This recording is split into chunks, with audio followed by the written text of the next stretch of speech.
Welcome to MxGP, the channel for all things motocross. From the latest news to exclusive content, we've got you covered. Whether you're a seasoned rider or a fan of the sport, we'll bring you the stories that matter most. If you're new here, make sure to hit that subscribe button and turn on notifications so you never miss out on our latest content. And for our returning viewers, thank you for your continued support. And please support me by sending a little super thanks. HRC Honda sweep. If you would have told me before the season that Honda was going to sweep the titles, I would have believed you. If you would have told me that same thing in the middle of the season, I wouldn't have. The Lawrence brothers sweeping the 250 class was a for sure slam dunk, but Sexton couldn't get his mistakes under control. Then towards the end, Sexton started to figure things out and the fight was between Webb and Tomac as the rounds dwindled down.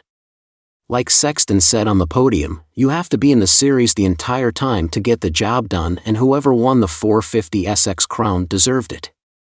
Sexton broke the RC curse and brought a Premier Class championship home for Honda 20 years after the last. Jetson 250 farewell. That's a wrap. It seems like Geico Honda just announced their deal with the Lawrence brothers, and now Jet is 450 bound. He's 19 years old. Let that sink in. He's leaving the 250 class as one of the all-time greats and goes out on top, winning the East/West showdown. It's going to be a battle this summer between Jet, Ferrandis, and Sexton for the Pro Motocross Championship, and I'm not sure if we will ever get to see that Jet/Tomac matchup besides the MXON last year. Jet is going to be a force to be reckoned with from that first 450 gate drop. It was an all-time 250 career, and I know the next chapter will be pretty spectacular as well. Hill brothers. The surprise of the series for me was the Hill brothers.